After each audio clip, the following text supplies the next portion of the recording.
Alô, olá, alô, vai tudo bem? Bem-vindos ao Café com Crime, o podcast onde você pode ser o aficionado por crimes reais que você é, sem julgamentos. Eu sou a Esté Zorubi, ou Dona Café, como preferir, e hoje vamos falar sobre Carolina de Paula Faria dos Santos, a estagiária assassina, que também ficou conhecida como a estagiária do mal. Essa é uma pessoa realmente workaholic, que queria tanto, mas tanto continuar trabalhando, que acabou matando a sua concorrência na empresa, literalmente. Carolina acreditava que se sua colega de trabalho morresse, a vaga seria dela.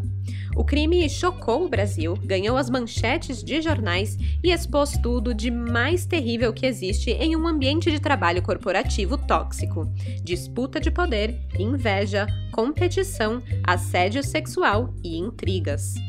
O caso da estagiária assassina foi indicado pela crimiseira @MarianaMansurMM e @elapoeta_. Eu também já comentei brevemente sobre esse caso no episódio de compilados de casos dos crimizeiros, quando a Núbia Seglio me enviou essa sugestão por e-mail. Mas esse caso ele é tão bizarro e tão surreal que merece um episódio todinho só dele. Então, aqui vamos nós.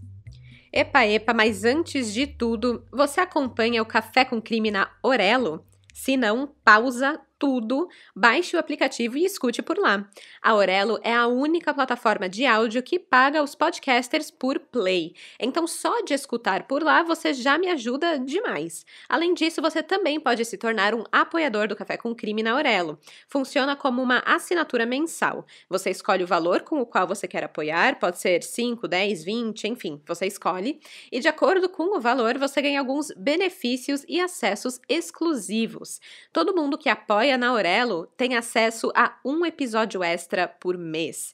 E quem assina acima de R$10 pode entrar para o grupo do WhatsApp dos crimizeiros. É uma comunidade que conversa o dia todo sobre casos, crimes, histórias da vida, desabafos, enfim, a gente tá lá para conversar.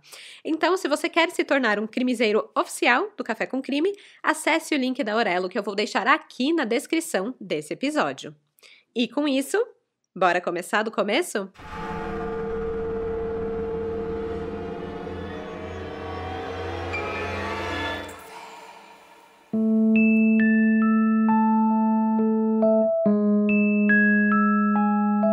Aos 21 ou 22 anos de idade, Carolina de Paula Faria dos Santos já era casada há 2 anos. Ela estava em seu penúltimo ano de administração de empresas na faculdade quando viu um anúncio de estágio para a empresa Petrocoque, uma subsidiária da Petrobras em Cubatão. Ela se inscreveu, fez a entrevista e, para sua grande alegria, passou. Vocês sabem como é, né? Vai chegando o fim ali da faculdade e a maior luta do estudante é conseguir um estágio no qual ele possa ser efetivado depois, né? Garantindo um emprego no fim da faculdade. Entretanto, esse estágio da Carol, ele já tinha data para acabar desde o primeiro dia. Era um contrato temporário de 7 meses. Teve início em dezembro de 2004 e encerrou em julho de 2005. Aí foi aquela coisa, né? Vai que eu consigo um contatinho lá dentro, faço um networking e consigo estender o meu contrato ou até mesmo ser efetivada antes do término da facul, né? Essa era a esperança da Carol. A Carol, por sinal, ganhava R$600 por mês como auxiliar administrativa no Departamento de Recursos Humanos da empresa. E foi lá que ela conheceu o chefe de produção, Elcio Santana, de 42 anos. Ele era casado há 16 anos, mas era do tipo meio sedutor. Aquele chefe meio inconveniente, que faz brincadeirinhas de mau gosto, principalmente com as mulheres, e que usa a sua posição hierárquica para conseguir o que queria. E nesse caso, ele queria uma aventura amorosa. Apesar de ambos serem casados, em menos de 1 mês na empresa, Carolina e Elcio começaram a ter um relacionamento que ia muito além de chefe e estagiária. Tudo tinha começado com troca de olhares dentro da empresa e depois mensagens e conversas mais íntimas, até que as coisas se escalaram e foram parar no motel. Carolina estava com algumas dificuldades no seu casamento e se sentia pressionada pelo fato do seu estágio ter data para acabar. Ela viu em Elcio uma dupla oportunidade, a de garantir o seu emprego e também preencher as lacunas de carinho, amor e companheirismo que faltavam em seu casamento frágil. Para Carol, o relacionamento não era exatamente afetivo, mas era mais de interesse e de poder. E para Elcio, era só uma aventura, como ele deixou claro para a garota desde o início. Entre janeiro e agosto de 2005, o casal flertou pesadamente na Petrocoque e se encontraram apenas 4 vezes fora da empresa. Algumas vezes, Carol pedia ajuda para conseguir manter o seu emprego. Ela perguntava para o Elcio: "Poxa, como que eu consigo ser efetivada nessa empresa? Qual que é o segredo?" E o Elcio teria respondido em tom de brincadeira, abre aspas, "Só se alguém morresse." Fecha aspas. Isso porque na empresa era muito comum a permanência dos funcionários a longo prazo, né? Ficavam lá para se aposentar mesmo. Mas nessa mesma época, a Carol ficou esperançosa. Uma colega de trabalho chamada Mônica Tamer de Almeida, de 42 anos, entrou em licença maternidade. Mônica trabalhava na tesouraria. Quem a substituiu foi Renata, de 24 anos, que por sua vez trabalhava com Carolina no departamento de recursos humanos. E aí, pela primeira vez, uma vaga ficou aberta no seu departamento. E para a felicidade de Carolina, ela pôde substituir Renata no trabalho. Só faltava agora a Mônica não querer voltar da licença maternidade, decidir virar dona de casa, sei lá, e ela poder manter o emprego fixo. Não que ela não gostasse de Mônica, muito pelo contrário. Carol e ela trabalharam lado a lado durante 6 meses e a estagiária conta que Mônica a tratava como uma filha e era uma pessoa maravilhosa. Quando descobriu que a colega estava grávida, a Carolina fez até uma vaquinha na empresa para comprar um enxoval e fazer um chá de bebê para ela.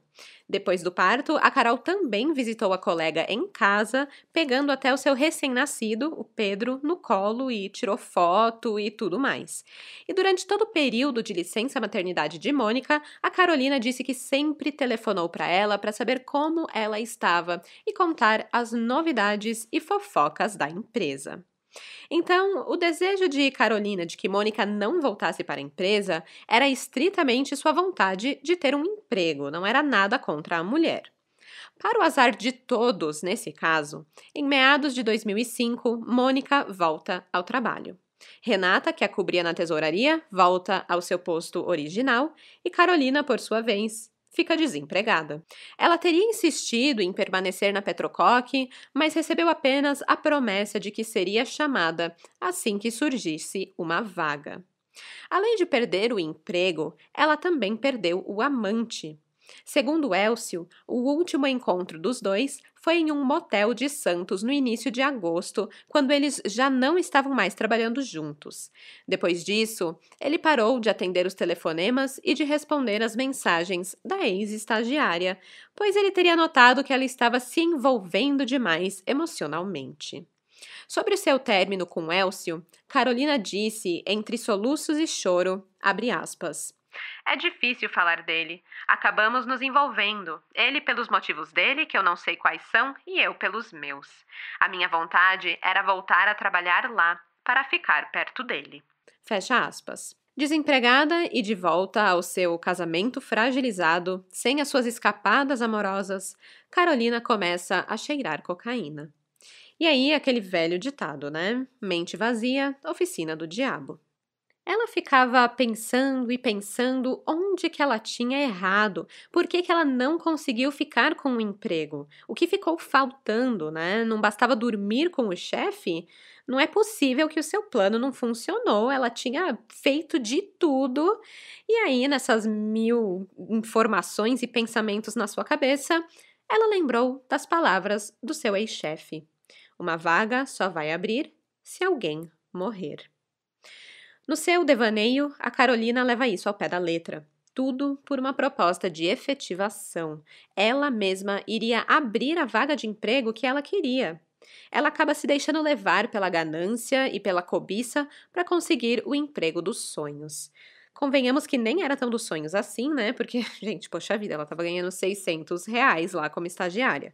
Mas era o que ela queria, o que ela desejava. Queria o emprego, mas também queria o amante. Ela queria voltar a ver Elcio todos os dias e viver aquela aventura. E para conseguir isso, não existiam limites para ela. Até mesmo a morte de uma colega vale para ter o cargo tão desejado. Cerca de um mês depois do último encontro que teve no motel com Elcio, a mulher do chefe de produção da Petrocoque sofreu uma tentativa de sequestro em Santos.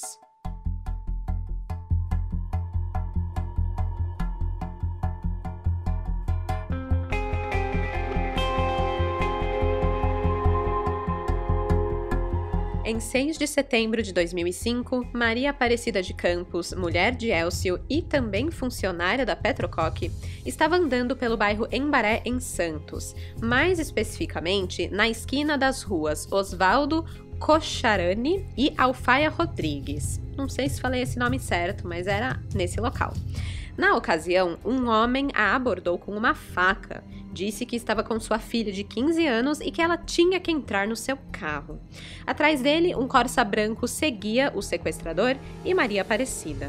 O homem agarrou os braços da esposa de Elcio e tentou jogá-la dentro do carro, mas ela gritou por socorro e lutou com o bandido. Vendo que a vítima estava chamando muita atenção, o bandido fugiu, mas não antes de Maria Aparecida anotar a placa do carro.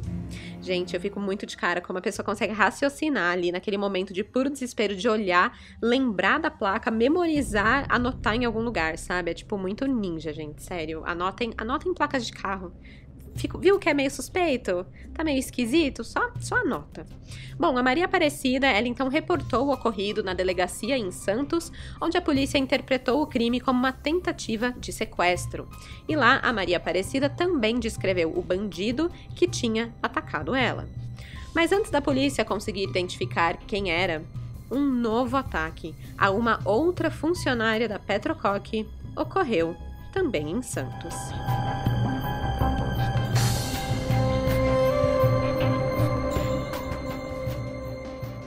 Mônica Tamer Cruz de Almeida ficou casada por 15 anos com Osvaldo antes de engravidar. Ela e o marido quiseram esperar para poder comprar um apartamento e juntar um dinheiro antes de virarem pais. E também pelo fato dela ter uma doença inflamatória que poderia colocá-la em risco durante uma gravidez. Ela teve artrite, uma doença que a deixava com muita dor em alguns movimentos, como por exemplo subir no ônibus para ir trabalhar. Mas ela não desistia da sua carreira. O Osvaldo descreve Mônica como uma pessoa tranquila e muito batalhadora.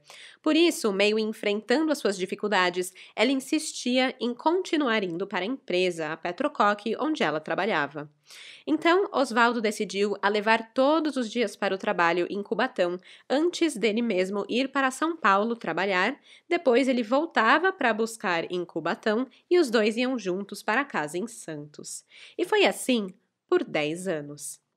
Até que, finalmente, o corpo de Mônica foi se curando e ela pôde diminuir a quantidade de remédios que ela tomava para a dor. Com isso, o médico liberou a sua gravidez.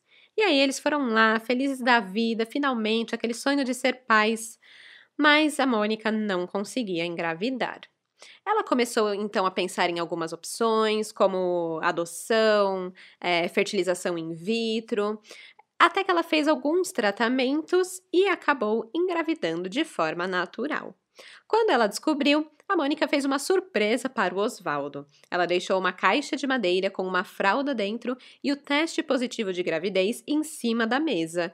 E aí, quando ele chegou em casa, ele abriu aquilo e descobriu que seria pai.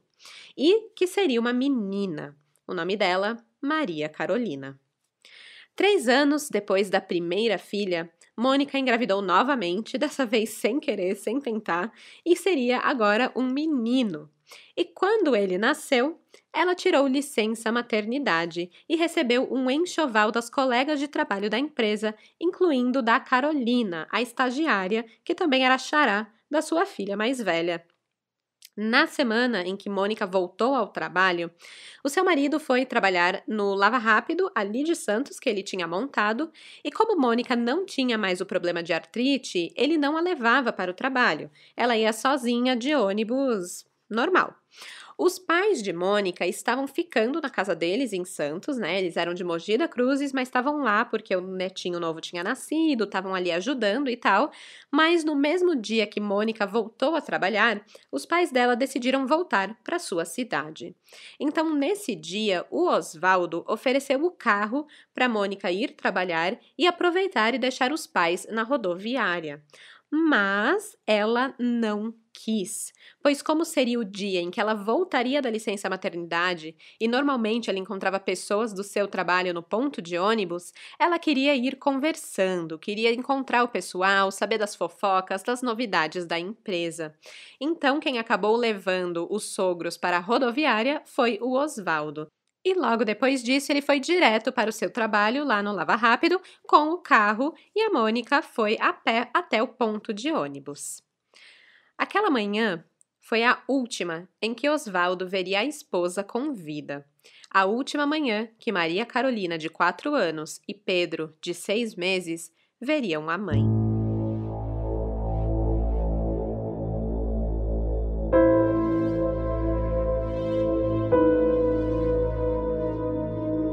Foi em 28 de dezembro de 2005, uma sexta-feira, apenas 3 dias depois do Natal. Mônica estava na rua Egídio Martins, na ponta da praia, em Santos, aguardando o ônibus para Cubatão. Do nada, um Corsa para na sua frente e dispara 5 vezes contra seu corpo. Ela não teve tempo de correr, de desviar, de gritar, de fazer nada. Ela estava parada, um alvo parado, no ponto de ônibus. Mônica cai no chão, ensanguentada. Logo, o resgate chega e a leva para o hospital, ainda com vida. Osvaldo tinha acabado de chegar no Lava Rápido, o seu trabalho, quando seu celular tocou. Um funcionário do hospital avisou que Mônica havia sofrido um acidente a caminho do trabalho e estava lá no pronto-socorro. Mas a voz denotava um tom de urgência. Osvaldo precisava chegar lá logo. O marido de Mônica acelerou o carro e foi para o pronto-socorro. Chegando lá, o médico legista veio falar com ele e a notícia foi dada. Mônica havia falecido. Ela foi atingida 4 vezes no peito, deixando muito sangue no local. Nessa hora, Osvaldo apagou. Ele não lembra mais nada do que aconteceu naquele dia. Só conseguia pensar em voltar para casa e ficar com seus filhos pequenos. Crianças que agora não tinham mais a sua carinhosa mãe. De início achavam que tinha sido um assalto, mas a polícia logo descobriu que não levaram nada de Mônica. Ela não foi roubada. As únicas testemunhas foram 2 mulheres que também estavam naquela rua naquele momento e viram os disparos vindos de um carro, e também um porteiro que alegou que quem estava dirigindo o veículo era uma mulher e um homem no banco de trás foi quem efetuou os disparos. Parecia então ter sido uma execução. Mas não fazia muito sentido, porque a Mônica não tinha o perfil de uma pessoa que gerasse qualquer conflito. Tipo, ela não parecia ser uma vítima de um caso de vingança, sabe? Ela não tinha nenhum romance extraconjugal, seu casamento e o marido estavam super bem, o relacionamento estava ótimo, ela não era endividada, tinha acabado de ser mãe, sabe? Era tudo muito estranho. Como em quase todos os casos estranhos assim, o marido é sempre o primeiro suspeito e não foi diferente com Osvaldo.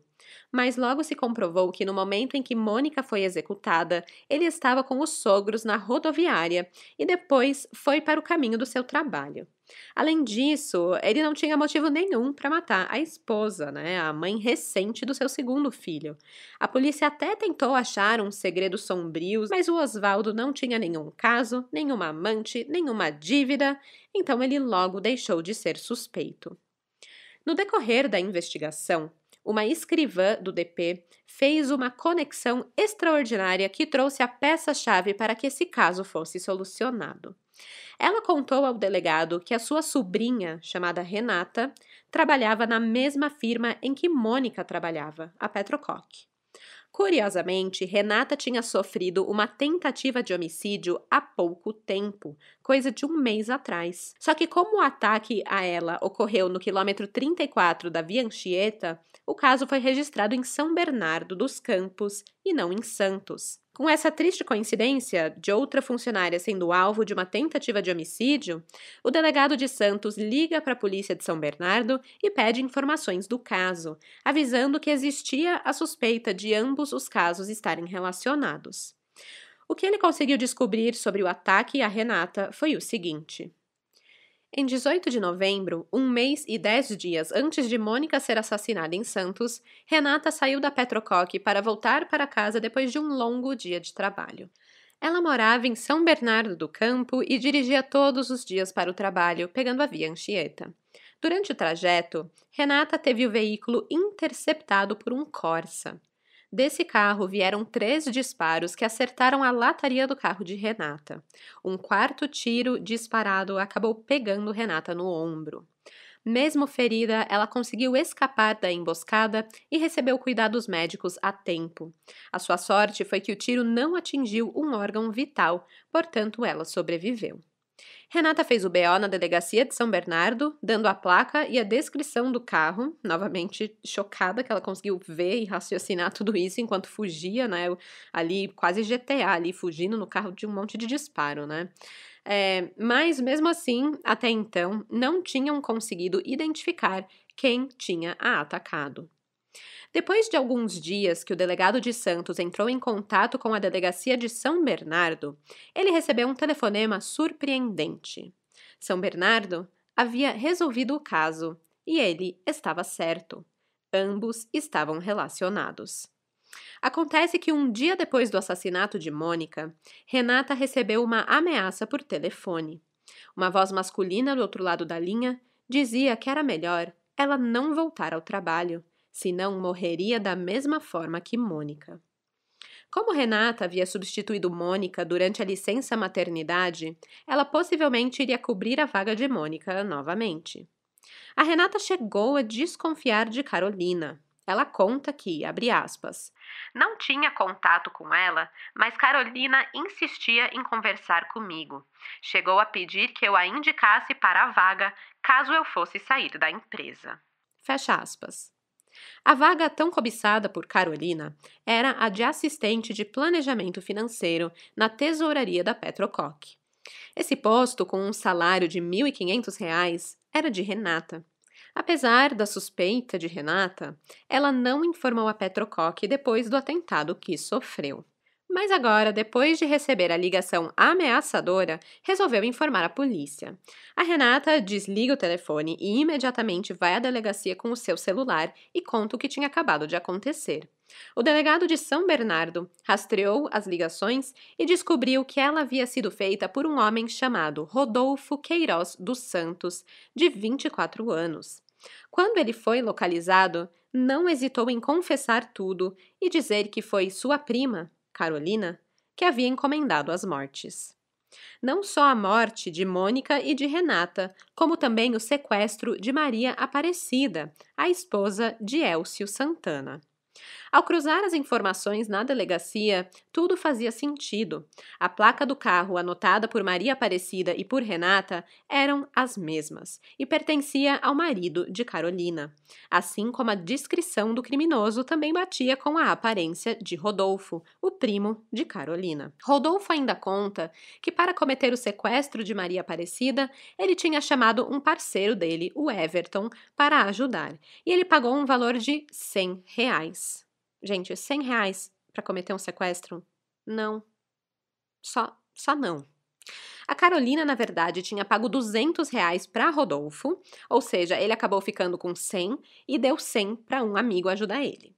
Mas não apenas isso, como a própria Carolina estava presente no momento. Era ela quem dirigia o carro e estava na esquina esperando para que Rodolfo jogasse a mulher de Élcio Santana dentro do seu carro para que eles fossem até um outro lugar para executá-la. Rodolfo só aceitou participar do crime pois Carolina havia contado para ele que Maria Aparecida estava a ameaçando, o que depois ficou muito claro que era uma grande mentira. A Carolina não ficou muito feliz quando Rodolfo e Everton não conseguiram sequestrar a esposa do seu amante e funcionário da Petrocoque. Era tipo matar um coelho com duas cajadas. Matar. Como é que é, gente? Dois coelhos com uma cajadada só? Era isso, né? Enfim, ela ia tirar a esposa do amante do caminho e também uma funcionária da Petrocoque, que na cabeça dela isso quer dizer que abria uma vaga e ela ia ficar com a vaga. Porque eu não sei, mas ela achava que qualquer vaga que abrisse na empresa era dela, né? Bizarro, gente. Bizarro. Enfim, ela não gostou de que deu errado esse primeiro plano, essa primeira execução, então ela bolou o segundo plano: executar a Renata. Mas dessa vez ela pediu para Rodolfo contratar alguém realmente bom no crime e não um iniciante. Então ele foi atrás de uma galera envolvida com tráfico de drogas. Aislan Dionísio Nascimento, de 25 anos, e Edson Siqueira dos Santos, conhecido como Quimbal, de 24 anos. Os dois receberam R$ 3.000 de Carolina para executar Renata. No dia da tentativa de homicídio, era Carolina quem dirigia o carro também. Quando os criminosos falharam nessa missão, de novo, né, mais uma vez, Carolina ordena que eles executem um novo alvo, e pelo mesmo preço, ela não ia pagar nada mais por isso, e o alvo dessa vez era Mônica. Após matar Mônica, o Rodolfo conta que Carolina pede para que ele ligue para Renata e a ameace, dizendo que se ela voltasse a trabalhar na empresa, teria o mesmo destino trágico de Mônica. Assim, ela garantia que a vaga fosse dela. A ligação que ela pede para Rodolfo fazer chega a ser até meio infantil, né? É tipo, ai, olha o que aconteceu com a fulana, a próxima pode ser você. Parece que a Carolina ela enxergava a vida como se fosse uma grande novela onde ninguém ia descobrir a sua trama maligna, né? O seu plano infalível. Ela era muito ingênua, muito imatura, achava que a vida realmente era um filme e acreditava que ela ficaria sem punição pelos crimes e ia viver feliz para sempre no seu emprego na Petrocoque com o seu amante até ela se aposentar, né? Mas a polícia a prendeu em menos de um mês. Isso porque ela deixou um monte de rastros para trás, incluindo 4 pessoas envolvidas no crime que confessaram, além dela ter usado o carro do próprio esposo para cometer o assassinato de Mônica.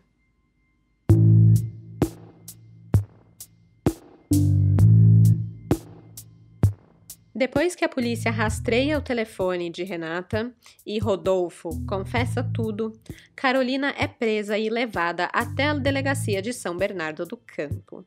Isso aconteceu na primeira quinzena de janeiro de 2006. Nessa época, era para Carolina estar, na verdade, planejando a sua festa de formatura da faculdade, mas ao invés disso, estava algemada. Num primeiro momento, Carolina se recusa a falar com os policiais. Ela ficava olhando para a frente da sala, para o nada, assim, para o vazio, ignorando todo mundo ali. O delegado a descreve como uma pessoa, abre aspas, extremamente fria, matou uma mulher com quem se dava bem, não teve a menor piedade. Fecha aspas. No dia da sua prisão, a Carolina estava usando uma camiseta que dizia: muitas teorias, mas um só caminho. Jesus. O investigador se aproveita disso, né, e pergunta se ela acreditava em Jesus. E ela, calada, olhando para o nada. Ele aí continua insistindo que se ela realmente acreditasse na camiseta dela, Jesus era realmente a única pessoa que poderia perdoá-la. Mas para ele poder fazer isso, ela tinha que pedir perdão, ela tinha que confessar. E nessa hora, uma lágrima escorre dos olhos de Carolina. Depois de pensar sobre esse nome que ela carregava no peito, naquela camiseta, no dia da sua prisão, ela começa a falar. Ela diz que estava dirigindo o carro com 2 comparsas. Na rua, ela passa por Mônica e avisa que era ela, o alvo. O seu comparsa então passou para o banco de trás do carro. A Carolina para o carro ali no ponto de ônibus na frente de Mônica e os disparos são efetuados por Aislan. Ela não conseguiu olhar, falou que ficou muito nervosa no momento e ficou com o seu olhar fixo para a rua, para a frente. E assim que viu que os disparos pararam, ela acelera e vaza da cena do crime. Quando perguntam por que ela fez isso, ela diz que queria o emprego e disseram a ela, de uma forma informal, diz ela que num cafezinho ali da empresa, que só abriam vagas se alguém saía. E só saía se morria, pois todos os funcionários ali queriam se aposentar na Petrocoque. Nesse momento, o advogado de Carolina chega até a delegacia e fala para ela ficar quieta. Depois que ela conversa com o advogado, ela muda a sua história para a polícia e nega o seu envolvimento nos crimes. Sobre a tentativa de homicídio de Renata, Carolina passa a afirmar o seguinte, abre aspas. Quando você vê uma pessoa trabalhando que parece que não está feliz com nada, trabalha só reclamando, reclama do chefe, da empresa, de tudo. Se não está feliz lá, por que não sai? Minha intenção era que ela saísse da empresa, não que ela morresse ou se machucasse. Então pedi para o meu primo fechar o carro dela na estrada, dar um susto. Precisava fazer alguma coisa. Precisava da vaga. Fecha aspas. A Carolina ainda complementa dizendo que queria muito a vaga, pois estava apaixonada por Elcio Santana. Mas no fundo ela fala que só arquitetou o crime, pois não estava bem da cabeça e culpa a cocaína, na qual ela era viciada, pelo que aconteceu. O delegado de Santos afirma que essa alegação dela não atenuava em nada a situação e, muito pelo contrário, só piorava. Ainda existiu a suspeita de que a Carolina, na verdade, armou tudo isso não por Elcio, por essa historinha de paixão, mas porque ela queria a vaga da tesouraria da Petrocoque para armar um golpe contra a empresa. Até porque o salário não justificava, né? Era um salário aí de R$ 1.500. Podia ser algo maior, podia ser algo mais, talvez algum golpe realmente. O marido de Carolina foi ouvido pela polícia e ele confirmou que a sua esposa tinha mesmo problemas com drogas. Apesar de não ter notado nenhuma alteração no comportamento de Carolina na época do crime, ele lembra que ela afirmou em um momento que Renata precisava de outro emprego porque ela só reclamava. Então dá para ver que na cabeça de Carolina, quem merecia aquele emprego era ela. E sobre Mônica, ele disse que a esposa era próxima dela e ele não entendeu por que ela matou a Mônica. Ele não percebeu nenhum indício de que ela planejava matar a colega de trabalho que era tão próxima dela. O advogado de Carolina afirma que no dia da morte de Mônica, a Carol estava dormindo em casa. É um belo álibi, né? Ah, tô dormindo. Mas imagina o dia que você realmente estiver dormindo e te culparem por alguma coisa e como é que você prova que você tá dormindo, né? Mas enfim. A Carol, ela nega o crime, né, o assassinato de Mônica, afirmando o seguinte, abre aspas. Estão dizendo que matei para ficar com a vaga da tesouraria, mas eu só soube que ela substituía a Renata, que estava de licença por causa dos tiros que ela levou no ombro esquerdo, depois que aconteceu. Eu não soube antes. A Mônica sempre me ajudou, sempre me tratou bem, me ensinava as tarefas do setor e me tratava como uma filha. Fecha aspas. Mas as provas eram suficientes para provar que Carolina não só foi a mentora, né, a comandante desses crimes, como também participou ativamente deles.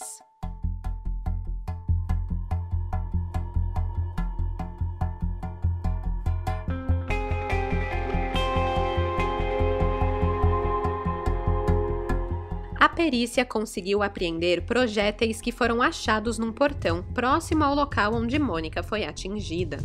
Eles foram encaminhados para a delegacia de São Bernardo para ver se batiam com os projéteis encontrados no carro de Renata, que também havia sofrido uma tentativa de homicídio. E depois de alguns testes, a perícia indicou que os projéteis foram disparados pelo mesmo tipo de arma de fogo. Além disso, havia também a evidência, a prova, que tiveram com o rastreamento das ligações telefônicas ameaçadoras, que foram feitas para Renata, que indicavam que vinham do celular de Rodolfo, o primo de Carolina. O delegado Rony da Silva, de Santos, diz o seguinte, abre aspas, ouvi funcionários da Petrocoque e tenho fotos provando que Carolina visitou Mônica durante o período de licença maternidade. Isso prova que ela sabia onde a vítima morava. Fecha aspas. Segundo ele, Carolina procurou conhecer os costumes, os horários e itinerários de suas vítimas, repassando essas informações obtidas ao primo dela.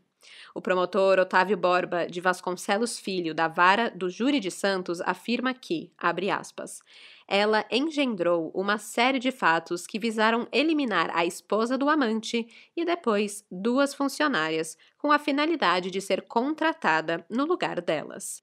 Fecha aspas. Para ela, parecia muito simples. Eu mato uma funcionária e, como eu já fui estagiária da empresa, eu sou efetivada nessa vaga que se abre. É lógico, né?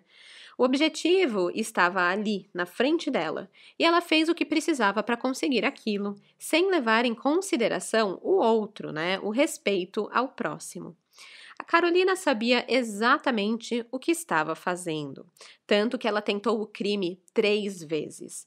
Não foi por impulso, não foi por drogas, nada. Foi premeditado. No fim das contas, a estagiária era psicopata.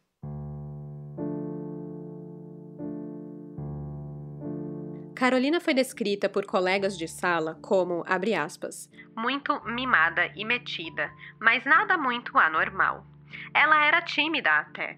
Não era aquelas meninas que queriam chamar atenção a todo custo, mas era bem mimada e pouco amigável. Fecha aspas.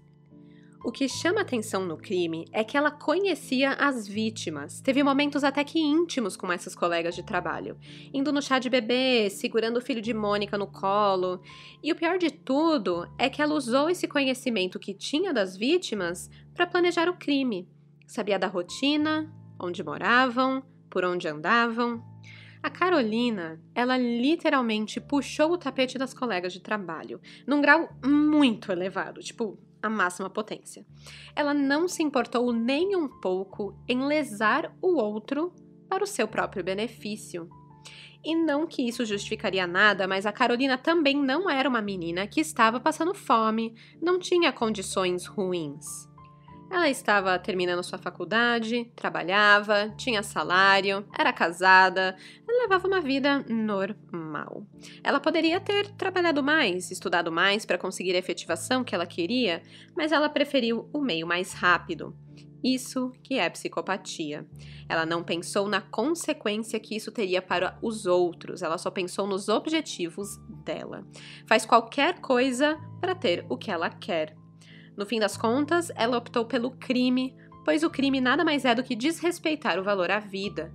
E para Carolina, a vida daquelas pessoas não era nada além de um prejuízo para ela, um obstáculo. Estavam ocupando o lugar dela. No documentário Anatomia do Crime, o psicólogo analisa o perfil de Carolina da seguinte forma, abre aspas. A Carolina deve ser uma moça que, apesar de formada, deve ter uma capacidade muito baixa de realização de qualquer projeto. Uma pessoa extremamente egoísta, uma pessoa muito pobre de reflexão, a ponto de chegar nesse objetivo. Uma autoestima muito deplorável para não se ver capaz de galgar uma posição por sua competência. Então, ela prefere ir pelo motivo mais torpe. Fecha aspas. Houve ausência completa de remorso após o crime, teve uma frieza muito grande, egoísmo e muita manipulação por parte de Carolina para que ela conseguisse o que queria, eliminar a concorrência no mercado de trabalho. Carolina foi considerada uma psicopata. Vale lembrar que psicopatia não tem tratamento porque não é uma doença, ou seja, Carolina não tinha uma doença mental ou algo que a impedisse de entender o que ela estava fazendo. Muito pelo contrário, ela sabia muito bem, ela tinha plena consciência e ela escolheu aquilo, escolheu cometer um crime. E também, nem todo psicopata é um assassino ou um criminoso. Eles podem apenas ser disfuncionais nos seus relacionamentos, na sua vida. Agora, segundo o criminólogo do documentário lá do programa Anatomia do Crime, os que são criminosos e têm essa tendência ao crime, normalmente cometem crimes novamente. São reincidentes. E, de novo, não tem tratamento, né? É uma forma de ser dessa pessoa. E normalmente essas pessoas escondem de todos o que realmente são. psicopatas, né? E fingem uma certa normalidade, assim como Carolina fez. Quem diria que a estagiária sentada na mesa ao lado, que prepara chá de bebê quando você sai de licença maternidade, seria uma psicopata assassina?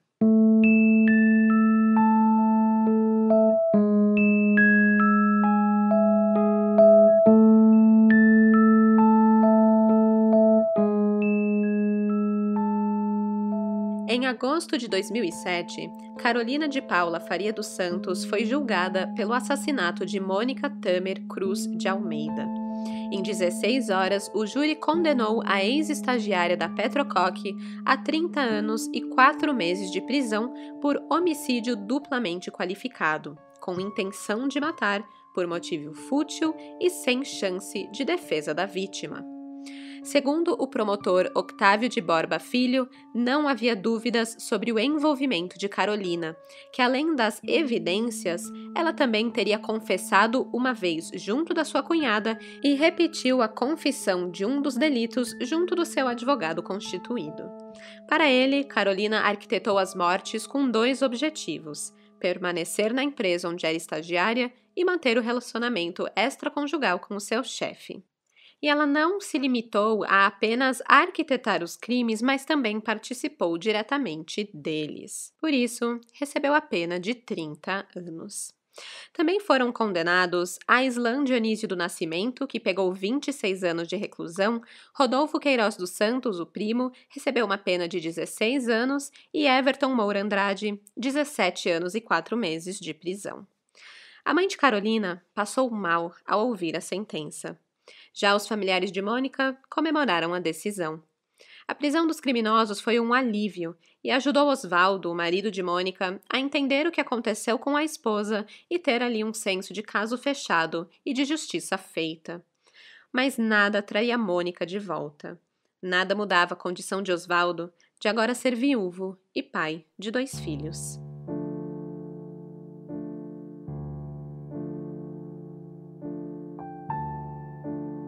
Dez anos após os fatos, Osvaldo foi entrevistado para o programa Investigação Criminal.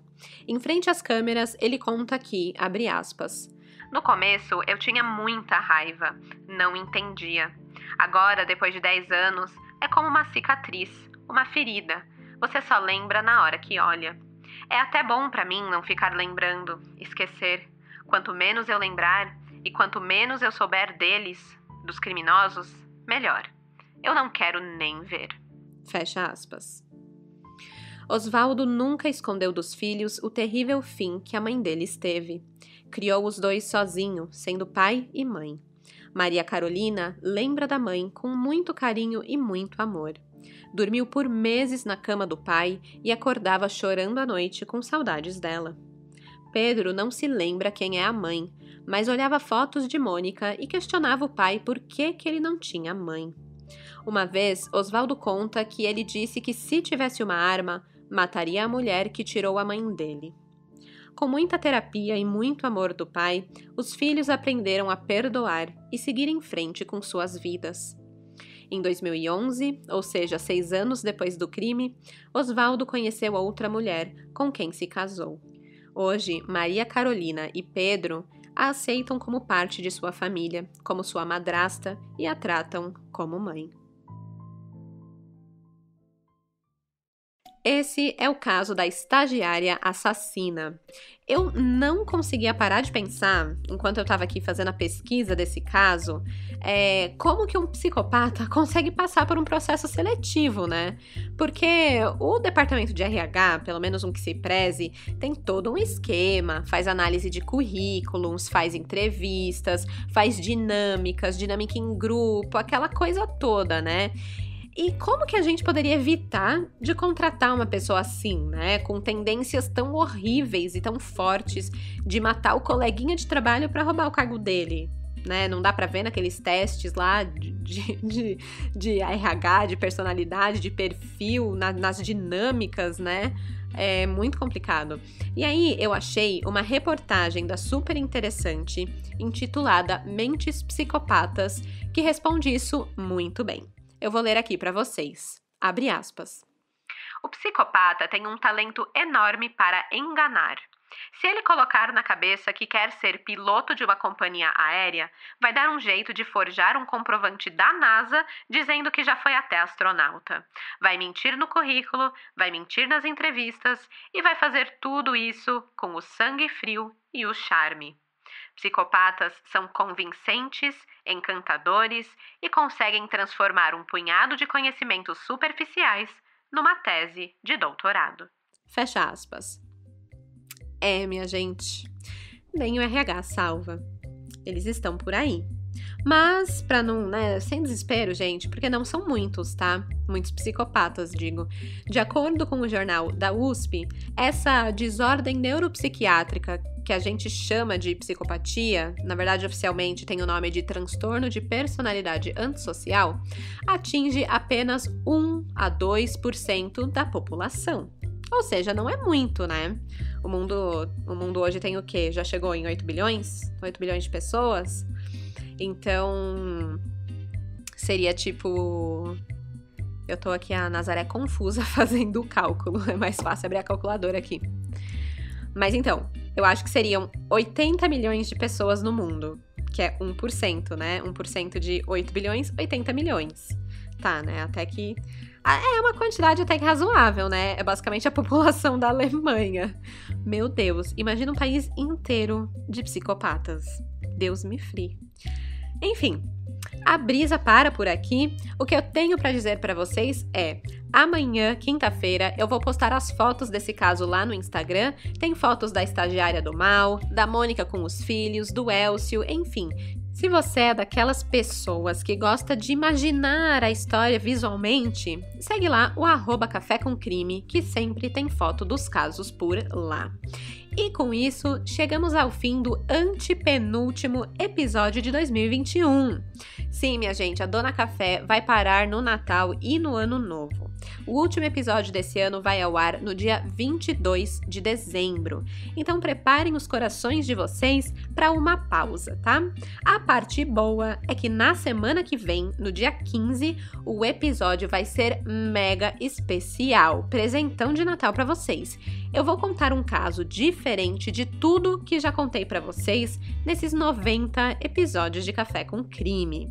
É para fechar o ano com chave de ouro. Então, aguardem semana que vem, dia 15. Agora eu quero ver Crimiseira aguentar curiosidade, né? Porque Crimiseira é muito curioso, gente. Mas vamos lá, muito bom. Gente, até a próxima quarta, que vai ter um episódio especial. E até lá, lembrem-se que não vale a pena cometer um crime por causa do trabalho, tá? Não vale a pena nem ter burnout, quem dirá um crime. Então fiquem na paz no trampo de vocês, porque de desgraça já basta esse podcast. Tchau, tchau! Esse episódio foi escrito, produzido, apresentado e editado por mim, Stephanie Zorbi. As fontes de informação desse episódio foram Extra, Folha de São Paulo, Isto é Dinheiro, Conjur, Correio Brasiliense, Jornal do Comércio, Tribuna da Imprensa, Relatório do Tribunal Regional do Trabalho, Programa Anatomia do Crime e Investigação Criminal.